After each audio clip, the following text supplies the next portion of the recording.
One of the biggest questions that most companies have is, how do I get more jobs? That's what it's all about. We want more jobs. So in this video, I'm going to talk to you about 5 lead gen strategies that you should be using in 2025 to make sure that you fill that production schedule. What's up, guys? Thank you so much for watching, for supporting. If you're watching the video, now is a great time. Hit the like, hit the subscribe. A lot of people watch the show but don't subscribe. That's not very cool. Just hit the subscribe button. We also want to thank you to our big sponsors of the show, Mighty Line Floor Tape. Please go check them out. They will send you a free sample kit, mightyline.com/stripeit. Free floor kit, just for listening and watching to the show. All right, let's talk about lead gen strategies, 5 of them in particular for 2025. I'm going to touch on them briefly, why you need them, give you a tip or two how you can do them really well in 2025, because these are the things that will matter in 2025. Number 1 is social media. That's right, starting with social media. So a lot of people get confused. A lot of business owners, especially in striping, but seal coating as well. Seal coating gets a little bit of a free pass because they usually do residential work. But a lot of striping companies and small businesses, they look at social media as like, well, how many jobs do you get from social media, right? How many jobs do you get from posting on Instagram? That's not the right way to approach it, in my opinion. What you need to remember is very, very simple. Your ideal customers are on Facebook and Instagram, right? So even if you're just doing striping work for commercial businesses, like the people and the decision makers that you need to get in front of, they're on Facebook and Instagram. Even if it's not like their company's social media, on their personal page, they can see your stuff if they doom scroll Instagram long enough, or TikTok for that matter. So remember that. Put out meaningful content that elevates your brand. So in other words, what the biggest trap that I see a lot of striping companies in particular do is they have an Instagram feed that is full, and I mean full of job photos, which is cool, especially if the jobs look great. But after like 7 photos, everyone in the world realizes that, okay, I know what this company does. They stripe parking lots. Elevate it a little bit better. Make sure you put your logos on your content. Make sure that you use videos in your content. It takes like no effort to like take a selfie video explaining the job that you guys recently did and the value and the problem that you solve for your customers. If you can consistently put out even just like a couple pieces of content on social media consistently every week, your customers will see it. And when the time is ready for that homeowner or that property manager, that decision maker to hire a company for that thing, you want them to think of you. And social media will help for that. Number 2, super important. One of your best salesmen is your website. Do not cheap out and do not have a poorly designed website. Now, there's a lot of money that you could spend on website design, and I'm of the opinion you don't have to do that. You can make a pretty aesthetically pleasing, functional website on your own. Truthfully, it just takes time.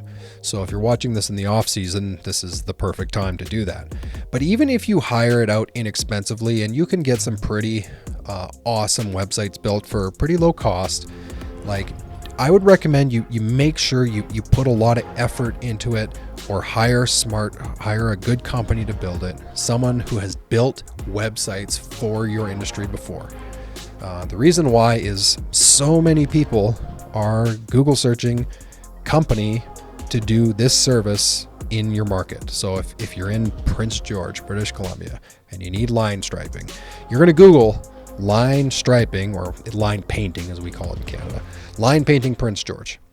The strongest websites are the ones that Google will put at the top of the list, as well as, reviews and things like that, and backlinks and all that fancy SEO stuff.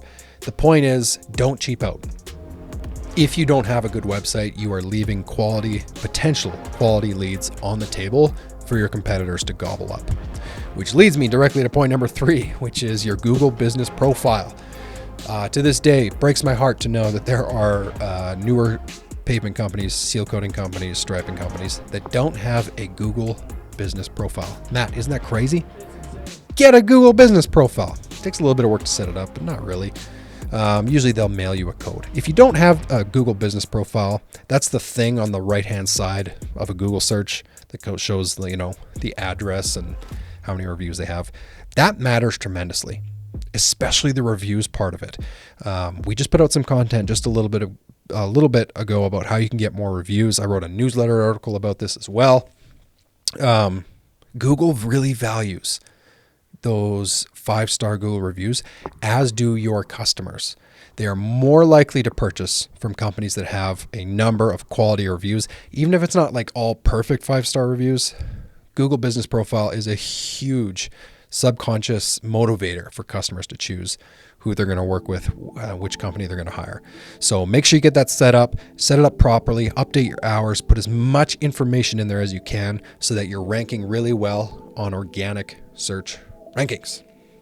That's number 3. Number 4 is pounding the pavement, man.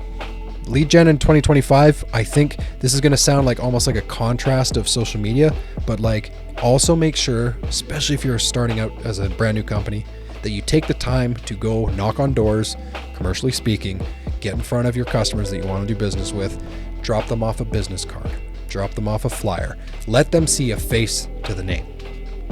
So some companies shy away from this because they are allergic to talking to people and they get freaked out at the idea of going door to door. Or they think it's just not worth the time investment. Like, you could get in front of way more people this way than actually driving around.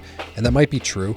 But the thing is, like, in the digital age where so many consumers are rightly driven to purchase based on what they see online, everything we just talked about, social media and website, when you like mix that up and you actually show your face, it elevates the likelihood that you're going to be able to close that business. It's really refreshing for people to see a face to the name. So my big tip for this though is don't just drive around aimlessly and knock on every single door in every single business. I mean, maybe if you're in a small market, and that's the best thing to do. What I would recommend though is you write out who your ideal customer is. So like, what's the specific industry? Is it retail? If you're just starting out, maybe it is smaller. Like, get really specific on who you want to talk to. And you can actually leverage, like, if you've done jobs before for, let's say, like strip malls and mini malls. If you've done jobs before, it kind of elevates the sales pitch a little bit when you go into those businesses and you say, my name is Cam from Laser Pavement. We're a striping company that actually has done a lot of work with mini malls just like yours. And that kind of signals to the customers that, okay, these people know what they're doing. They've worked with properties like this. So rather than drive around aimlessly, my recommendation is get really tactical who you want to do business with, and even better, people you have done business with already. And the last but not least is one of the least popular ones, but pick up the phone or send emails if you're completely allergic to the phone and you hate cold calling. It's not hard to get a list of people to contact via phone or email. There's tons of softwares that make this doable. I'm a big fan of LinkedIn for this.